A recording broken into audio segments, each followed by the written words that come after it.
부활 주일, 부활하신 그 영광의 주님을 또 심포니아 중창단, 또 우리 월십 댄스, 또 우리 성가대 풍성하게 찬양해 주셔서 너무 감사드리고 하나님께서 영광 받으신 줄 믿습니다.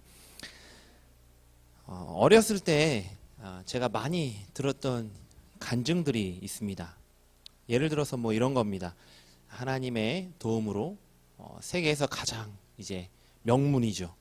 미국에 있는 하버드 대학에 들어갔다라는 그런 이제 이야기. 또 열심히 하나님 앞에 기도했더니 성공한 기업을 이끄는 사업가가 됐다라는 그런 간증들.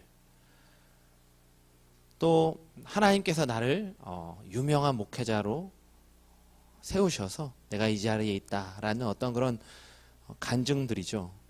이 세상에서 어떻게 보면 출세하고 또 성공한 사람들이 그들이 그렇게 된 이유를 하나님의 도움으로 돌리는 그런 간증들이었죠. 그래서 어릴 때 제가 그런 간증들을 이제 교회에서도 듣고 또 부흥회나 이런 집회 같은 데 가면 많이 들었어요. 그러면서 그런 어떠한 성공의 사례로서 또 성경의 인물을 많이 예를 드는 인물이 바로 요셉이었죠. 그래서 요셉이 세상에서 총리로 하나님께서 들어쓰셨다. 그런 이야기를 하면서 이 세상에서 유명한 대학에 가고 성공한 사업가가 되고 또 성공한 목회자가 됐다라는 이야기들, 그런 간증들을 많이 듣고 제가 어릴 때 자라다 보니까 제가 어렸을 때 저도 그런 마음이 있었던 것 같아요. 나도 그렇게 되고 싶다. 출세하고 또 성공하고 유명해져서 그 자리에서 많은 사람들 앞에서 저 사람처럼 그 모든 것이 하나님이 도와주셔서 되었다라고 고백하는 그 삶.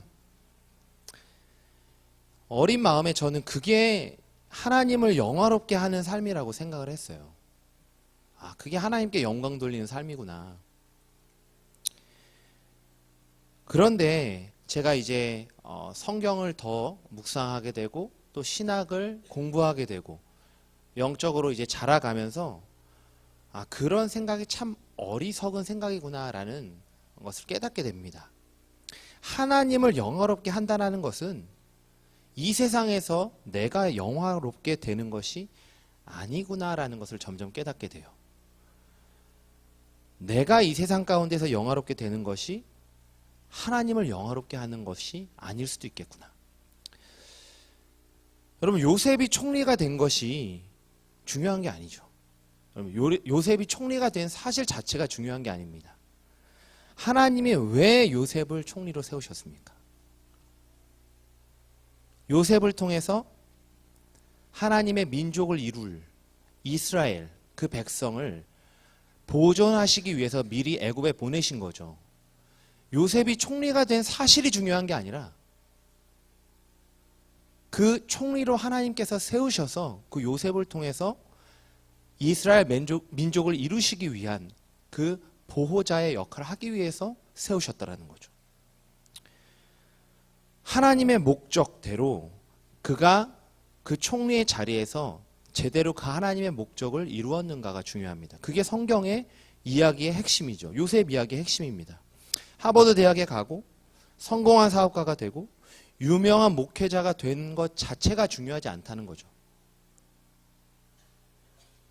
결국 그게 중요한 게 아니라 하나님이 그렇게 그들을 세우셔서 무엇을 하시고자 하셨는지, 그들이 그 자리에 보내셔서 그를 통해서 무엇을 하시고자 했는지, 그리고 그들은 그것을 제대로 해냈는지, 그것이 간증되어야 하는 거죠. 왜냐하면 그들이 그 자리에서 하나님께서 세우신 그곳에서 제대로 하나님께서 기뻐하시는 그 일들을 그 다음에 제대로 해냈는지가 더 중요하기 때문입니다. 요셉도 예수님도 하나님을 영화롭게 하기 위해서 이 세상에서 과연 그럼 성공하고 출세한 인생만 살았습니까? 아니죠. 요셉은 15년을 노예와 죄수로 살았습니다. 그리고 30세의 총리가 되죠. 예수님은 오늘 부활절인데 부활하시기 전에 그 수많은 고통과 고난 그리고 죽기까지 십자가에 낮아지셨죠. 그래서 오늘 본문에 보면 예수님께서 하나님께 기도하시는 장면인데 이렇게 말씀하십니다. 1절에 아버지여 때가 이르렀사오니 아들을 영화롭게 하사 아들로 아버지를 영화롭게 하옵소서. 일단 때가 이르렀다라는 겁니다. 이 때, 아버지의 때가 이르렀습니다. 이제 때가 이르렀으니 나를 영화롭게 해주십시오. 그로 인해서 아버지께서 영화롭게 되실 것입니다. 이렇게 말씀하시는 건데 예수님께서 영화롭게 된다라는 것, 때가 이르렀다라는 것은 무슨 의미입니까? 우리는 다 알고 있죠. 주님께서 우리의 죄를 위해서, 모든 인류의 죄를 위해서 십자가에 달려 죽으시는 일입니다. 그 예수 그리스도의 죽음, 그리고 3일 만에 부활하시는 그 놀라운 구속의 성취. 이것은 하나님께서 창세 전부터 예수 그리스도와 함께 계획하신 일이죠.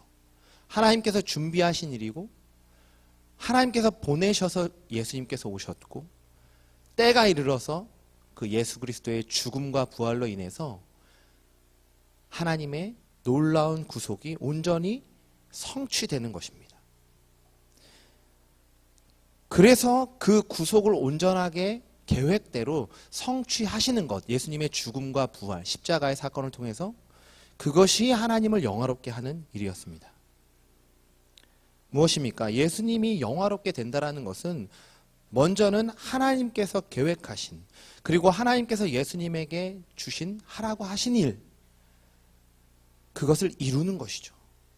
그게 예수님이 영화롭게 되는 것입니다.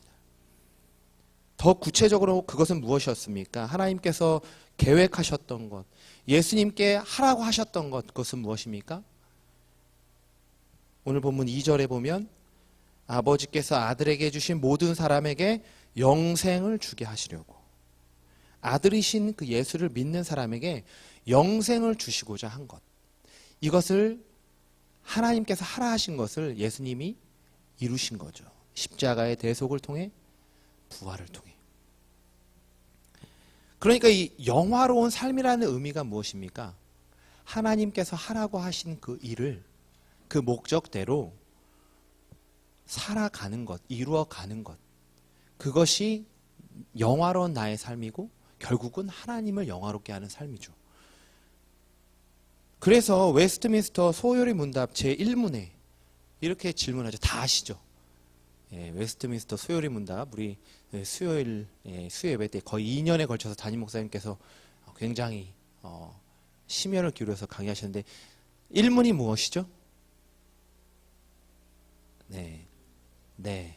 107문항인데 다 잊어버리셔도 첫 번째 문항은 절대 잊으시면 안 됩니다. 첫 번째 문항이 무엇입니까? 사람의 제일 되는 목적, 주된 목적이 무엇인가요? 한번 따라하겠습니다. 사람의 주된 목적이 무엇인가요? 네. 사람의 주된 목적이 무엇이죠? 한번 우리 같이 한번 대답해 보겠습니다. 시작. 네. 오늘 확실히 이제 마음에 새기시길 바랍니다. 이제 우리의 주된 목적을 잊어버리시면 안 되죠. 따라하겠습니다. 하나님을 영화롭게 하는 것과 영원토록 그분을 즐거워하는 것입니다. 이게 하나님이 기뻐하시는 우리의 삶의 목적이고 그 목적대로 우리가 살아갈 때 그것이 영화로운 삶이고 하나님을 영화롭게 하는 삶이라는 겁니다. 하나님을 영화롭게 하는 것, 영원토록 그분을 즐거워하는 것. 웨스트민스터 소요리 문답 이 1문의 1답, 이것이 오늘 본문의 표현으로 이야기하면 예수 그리스도, 하나님께서 보내신 그 예수 그리스도의 구속을 통해서 주신 영생이죠. 그 주님을 믿음으로 인해서 내게 주신 그 영생을 내가 누리는 것, 이것이 영원토록 그분을 즐거워하는 것이고요. 그 영생을 나만 누리는 것이 아니라 내 주변에 전하고 내 삶의 모습을 통해서 드러낼 때 그때 우리의 삶이 영화로운 것이고 하나님을 영화롭게 하는 삶이 된다는 것입니다. 나만 영생을 소유한 자로 살아가는 것이 아니라 내 주변 사람들에게도 그 영생을 소유할 수 있도록 살아가는 삶, 그것이 하나님을 영화롭게 하는 것. 그리고 내가 영생을 누리는 것, 그것이 하나님과 영원토록 그분을 즐거워하는 일이라는 거죠. 오늘 본문의 표현을 따르면 그 영생이 그 핵심 키워드입니다. 그래서 오늘 본문에서 그럼 영생이 무엇인지 아주 친절하게 설명을 해주고 있습니다. 우리 3절인데요. 영생은 무엇입니까? 우리 3절 같이 다시 한번 읽도록 하겠습니다. 시작. 영생은 곧 유일하신 참 하나님과 그가 보내신 자 예수 그리스도를 아는 것이니이다. 영생이라는 의미가, 사전적인 의미는 그냥 단순히 영원토록 산다라는 의미인데요. 성경에서 말하는 것은 단순히 영원히 사는 것이 영생이 아니라 무엇입니까? 하나님과 그를 보내신 예수 그리스도를 아는 것, 그것이 영생이라는 겁니다. 단순히 그냥 죽지 않고 사는 것, 그런 의미가 아니라 영생은 하나님과 예수 그리스도를 더 깊이 알아가는 것, 다시 말하면 관계라는 거예요. 영생은 관계. 단순히 내 목숨이 그냥 끊어지지 않고 영원토록 사는 게 영생이 아니라 하나님과의 관계 가운데서 그 예수 그리스도를 더 깊이 알아가는 관계를 지속하는 것, 그것이 영생이라는 거죠. 여기서 안다라는 표현, 이것은 단순히 지식적인 알미 아니죠. 경험적인 알미입니다. 예를 들어드리면 얼마 전에 이 도깨비라는 드라마가 굉장히 이슈가 되었습니다. 우리 보신 분들은 다 아시겠지만 거기 주인공이 누구죠? 예, 여자 주인공 말고 남자 주인공. 네, 공유입니다. 공유. 예, 공유에 대해서 우리가 잘 알죠? 저도 잘 알아요. 우리 집사님들 여성 집사님들 다 잘 아실 수도 있는데 키가 188이고요. 예, 나이가 저보다 한 살 많아요. 예, 훨씬 어려 보이죠, 저보다. 근데 한 살 많고, 예, 뭐 도깨비라는 이번 드라마를 통해서 일약 스타덤에 올랐고, 그 전에 뭐 영화들도 여러 찍었고, 공유에 대해서 알죠. 근데 여기서 안다라는 건 그런 알미 아니라는 거죠. 다시 한번 우리가 여기서 알미라는 것을 공유에 빗대서 얘기한다면, 공유랑 차 한잔 해보신 분 여기 계십니까? 혹시 한번 손 들어 주시죠. 난 공유와 식사 한번 했다.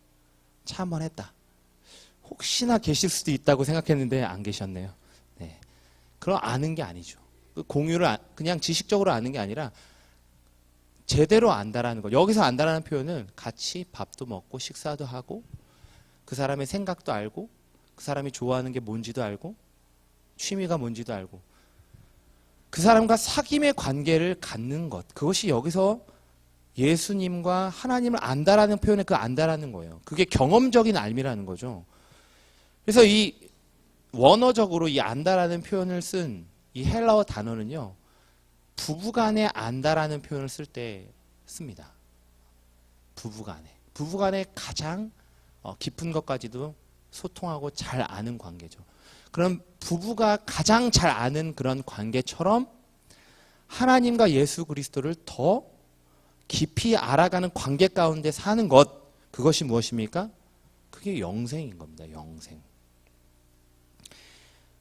그러면 하나님을 알아가는 관계의 삶, 어떻게 그럼 더 구체적으로 알아간다라는 것인가? 오늘 본문에 두 가지로 이야기하고 있습니다. 첫 번째는 하나님을 그리고 그 예수님을 믿는 것이요. 믿는 것. 믿는 것. 여기서 믿는다라는 것은 다른 표현으로 이야기하면 얼마나 그분을 더 신뢰하냐, 그분을 더 의지하냐, 붙잡느냐, 내 삶을 얼마만큼 맡겨드릴 수 있는가, 그분을 더욱 붙잡고 의지하고 신뢰하는 삶을 살아가느냐, 그 하나님을 더 믿고 신뢰하면 할수록 그 하나님을 더 깊이 알아간다라는 거죠. 이게 하나님을 영생 가운데 알아가는 관계의 삶의 첫 번째입니다. 하나님을 믿는 것. 또 한 가지는 무엇입니까? 6절에 아버지의 말씀을 지키었나이다. 8절에 보면 주신 말씀들을 그들에게 주었사오며, 하나님께서 주신 말씀 앞에 순종하는 겁니다. 영생을 누리며 살아간다는 것이 무엇입니까? 좀 더 구체적으로는 영생을 누린다는 것은 하나님과 관계 맺는 거고 더 알아가는 건데요. 그것을 좀 더 실천적인 방향으로 두 가지로 이야기하면, 첫 번째는 믿고 신뢰하는 것. 얼만큼 그분을 의지하냐, 내 삶을 맡기느냐. 또 한 가지는 주신 그 말씀을 얼만큼 지키느냐, 순종하느냐. 초두에 말씀드렸듯이 하나님을 영화롭게 하는 삶이라는 것은 어느 한순간 무언가를 이루었다고 주어지는 것이 결코 아닙니다. 하버드에 들어가고 성공한 기업인이 되고 유명한 목회자가 되고, 그게 하나님을 영화롭게 하는 삶이 아니라 영생을 누리는 것, 그분과 영원토록 즐거워하는 것, 그것이 하나님을 영화롭게 하는 건데, 그것은 오늘 말씀드렸듯이 그 하나님과 지속적인 관계와 사귐이라는 거죠. 어느 한순간에 딱 이루어지는 게 아니에요. 하나님을 영화롭게 한다는 것이. 누군가를 알아가는 것이 어느 시점에 어느 순간에 단번에 이루어지는 게 결코 아니죠. 마찬가지로 영생을 누리며 또 영생을 전하는 삶을 통해서 하나님을 영화롭게 하는 삶 역시도 일생 동안 그분과 관계 가운데서 점차적으로 늘어나는 것이에요. 깊어져 가는 것입니다. 하나님을 영화롭게 한다는 삶이 내가 무언가를 이루었다고, 무언가가 되었다고 되는 것이 아니라는 거예요. 그런 면에서 보면 목회자인 저는 어렸을 때 꿈꿨던, 사실 성공하고 유명한 목회자는 아니에요, 지금. 문광상 목사 하면 많은 사람들이 다 알지 않잖아요? 유명하지 않잖아요? 그러나 하나님을 영화롭게 하고자 하는 삶의 목적과 꿈은 제게 여전히 남아있는 거죠. 오히려 그 목적대로 꿈을 이루어가고 살아가고 있음에 감사를 드립니다. 제가 정륜교회에 온 지 이제 올해로 10년째인데, 그동안 이제 돌아보게 되면 제가 사역하면서 그 전보다 하나님을 더 깊이 알게 되었고, 사역 가운데 그분을 더 신뢰하는 법을 배웠고, 또 말씀 앞에 순종하는 법을 알아가고 있죠. 또 부족하지만 저를 통해서 영생을 소유하게 된, 하나님을 알게 된, 믿게 된 영혼들을 만나게 됐죠. 성공하고 유명해진 목회자가 아니더라도 저의 이러한 삶은 하나님을 영화롭게 하는 줄 믿습니다. 여러분들 어떠십니까? 성도님들 어떠하십니까? 영생을 누리고 살아가고 계십니까? 하나님을 영화롭게 하는 삶을 살고 계신지요? 그 말은 하나님과 예수님을 더 깊이 알아가고 계신지요? 주님을 더 깊이 신뢰하고 내 삶을 완전히 주님께 맡기는 그러한 믿음으로 이 광야 같은 인생의 길을 걸어가고 계십니까?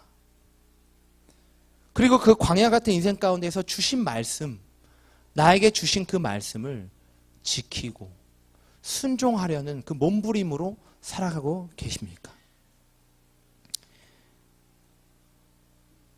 우리를 위해서 십자가에 죽으시고 오늘 부활하신 주님, 그 주님이 우리에게 주신 것이 무엇입니까? 바로 영생입니다. 하나님과의 관계의 회복이라는 거죠. 이번 한 주간 동안 이 부활하신 주님, 이 능력을 소유하시고 영생을 누리면서 살아가시는 저와 여러분이 되길 간절히 소망합니다. 더 나아가서 나만 그 영생을 누리는 것이 아니라 나의 삶의 모습을 통해서 우리 주변에 그 영생을 전하고, 그래서 그 영혼들이 하나님께로 돌아오는 영생을 소유한 자들이 돼서 결국 하나님께 영광을 돌리는 그러한 복음의 증거자로서의 삶을 살아가는 저와 여러분이 되길 주님의 이름으로 간절히 축원합니다. 기도하겠습니다.